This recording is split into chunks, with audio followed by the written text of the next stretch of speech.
नमस्कार। खबरों के इस बुलेटिन में तुहाडा स्वागत है। मैं रमन शंकर। पहला पेश ने चोणवीं खबरां। प्रधानमंत्री नरेंद्र मोदी भलके 16वीं प्रवासी भारती दिवस कन्वेंशन का उद्घाटन करेंगे। सूरीनाम के राष्ट्रपति मुख मेहमान होंगे। कन्वेंशन दौरान 2020-21 ਲਈ प्रवासी भारती पुरस्कारों का ऐलान भी किया जाएगा।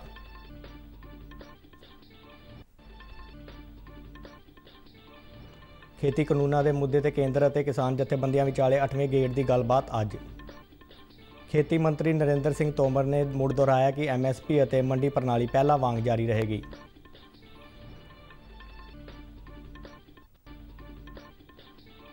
कोविड-19 वैक्सीन का दूजा राष्ट्रव्यापी ड्राई रन शुरू। केंद्रीय सेहत मंत्री डॉक्टर हर्षवर्धन ने चेन्नई के सरकारी जनरल हस्पताल में अभ्यास का जायजा लिया।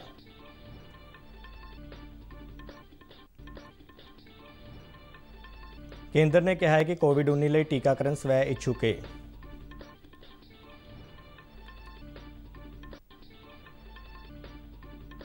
JEE एडवांस परीक्षा 2021 इस बारे 3 जुलाई को होगी।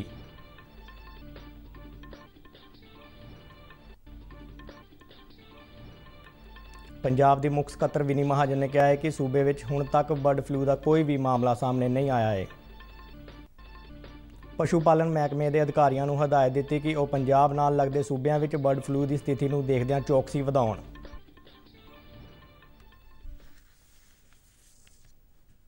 ते हुण खबरां विस्तार नाल। प्रधानमंत्री नरेंद्र मोदी भलके 16वीं प्रवासी भारती दिवस कन्वेंशन का उद्घाटन करेंगे।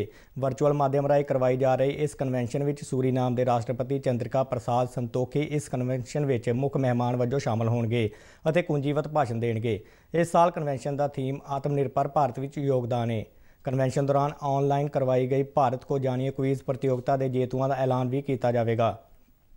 कन्वेंशन के उद्घाटनी इजलास तो बाद 2 होर इजलास होंगे। पहले इजलास में आत्मनिर्भर भारत में प्रवासी भारतीयों की भूमिका और दूजे इजलास में कोविड महामारी तो बाद दी चुनौतियां विषय पर आयोजित करवाए जाएंगे। पहले इजलास को विदेश मंत्री डॉक्टर S जयशंकर और वणज ते उद्योग मंत्री पीयूष गोयल संबोधन करेंगे, जबकि दूजे इजलास को केंद्रीय सेहत ते परिवार भलाई मंत्री और विदेश राज मंत्री संबोधन करेंगे। राष्ट्रपति रामनाथ कोविंद प्रवासी भारती दिवस के समाप्ति इजलास को संबोधन करेंगे।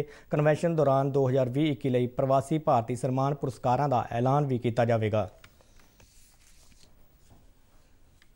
केंद्र सरकार नवे खेती कानूनों के मुद्दे ते किसान जथेबंदियों के नुमाइंदियों नाल अज 8वें गेड़ की गलबात करेगी। इस तो पहला इस महीने की 4 तरीक को केंद्रीय खेती मंत्री नरेंद्र सिंह तोमर ने कहा कि सरकार किसान जथेबंदियों नाल 3 खेती कानूनों ते क्लास ते वाइज चर्चा करना चाहती है, पर इसका कोई हल नहीं निकलिया सी, क्यों जो किसान जथेबंदियां इन्हां 3 कानूनों को रद्द करन ते अड़ियां हुई सन। उन्होंने कहा कि सरकार ने किसान आगुआं नूं बार-बार यह भरोसा दिवाया है कि वह उन्हां दे मुद्दिआं नूं हल करन लई वचनबद्ध है और दोहां धिरां नूं आपसी सहमति नाल किसी नतीजे ते पहुंचण लई कदम अगे वधाउण दी लोड़ है। तोमर ने फिर दोहराया कि MSP और मंडी प्रणाली पहला वांग जारी रहेगी। यूनियन क्लॉज वाइज चर्चा करें, जिससे कि उसमें से रास्ता निकालने में आगे बढ़ सके। इसी पर बात चलती रही। थोड़ा बहुत बात MSP पर भी हुई, लेकिन आज हम कोई निर्णय तक नहीं पहुंच सके और इसलिए यूनियन और सरकार दोनों ने मिलकर तय किया कि 8 तारीख को पुनः 2 बजे बैठेंगे और इस चर्चा को आगे बढ़ाएंगे। कोविड-19 टीकाकरण का दूजा राष्ट्रव्यापी ड्राई रन देश के 33 सूबों और केंद्र शासित प्रदेशों के 736 जिलों में शुरू हो गया है।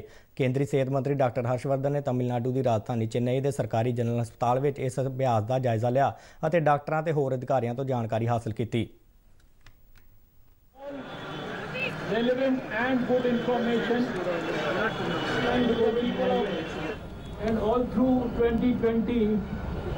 You have been reporting from ground zero, taking all the risks yourself and sharing all relevant and good information with the people of India.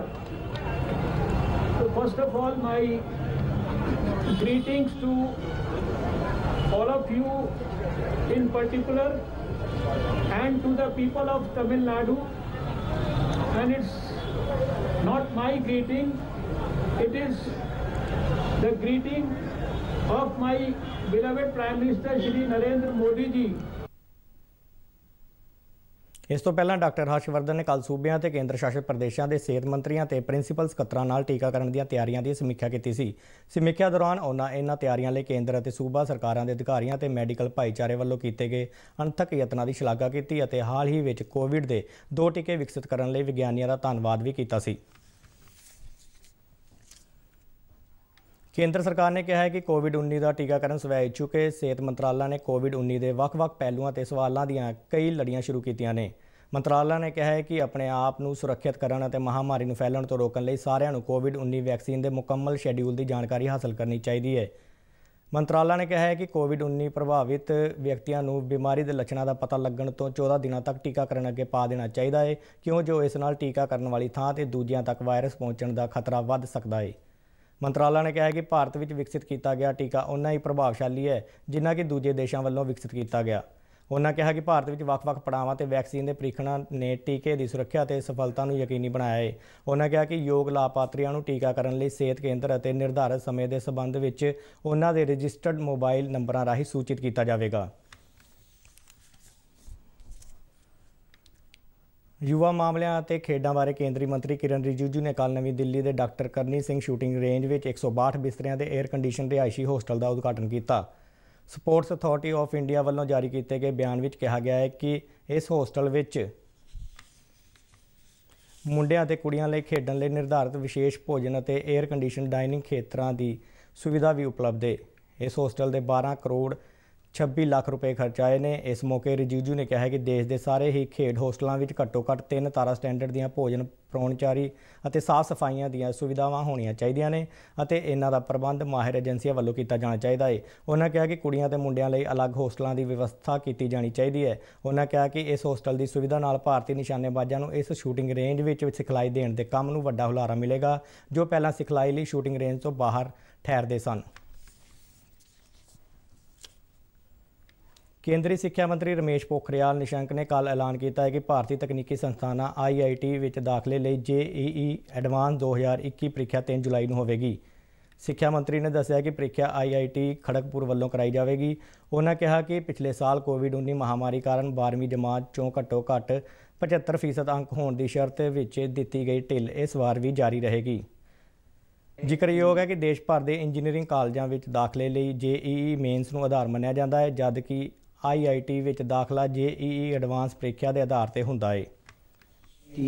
में जो प्रवेश हेतु JEE एडवांस की परीक्षा पात्रता के लिए जो 75% का मानदंड था उसे हमने इस समय भी हटा दिया है, ताकि आपको ये सुविधा मिल सके और प्रतिभाशाली छात्र छात्राएं वो JEE एडवांस की परीक्षाओं में बैठ सकें और सफल हो सकें। 3 जुलाई 2021 को इसकी तिथि भी सुनिश्चित की गई है। आपके पास पूरा वक्त है, बहुत अच्छे तरीके से आप तैयारी कर सकते हैं। पंजाब के मुख्य सकत्तर विनी महाजन ने कहा है कि सूबे में हुण तक बर्ड फ्लू का कोई भी मामला सामने नहीं आया है, पर सरकार किसी भी तरह की स्थिति नाल नजिठण लई पूरी तरह तैयार है। चंडीगढ़ में 10 संबंधित महकमिਆਂ के सीनियर अधिकारियों नाल मीटिंग करने तो बाद गलबात करदे उन्होंने कहा कि इन्हां महकमिਆਂ ਨੂੰ सख्त हदायतां दित्तियां गईयां ने कि ਉਹ पंजाब नाल लगदे सूबिਆਂ ਵਿੱਚ बर्ड फ्लू के मामलों ਨੂੰ देखदिਆਂ चौकसी उपराले करन। उन्होंने कहा कि बर्ड फ्लू फैलण तो रोकण लई पंजाब ਵਿੱਚ शੱਕੀ मामलों की टैसटिंग लई लैबोरेटरियां समेत सारे ही लोड़ींदे लॉजिस्टिक ਅਤੇ फंड उपलब्ध ने। उन्होंने पशु पालन महकमे ਨੂੰ हदायत दी कि वह जलंधर स्थित उत्तर खेतरी रोग जांच लैबोरेटरी तो कोविड टैसटिंग वापस लैके इस दियां सहूलतां नूं पूरी तरह नाल बर्ड फ्लू के नमूनिਆਂ की जांच ਲਈ इस्तेमाल करे। उन्होंने कहा कि बर्ड फ्लू के टैसटां के नतीजे बिना देरी प्राप्त किए जाने चाहिए ने।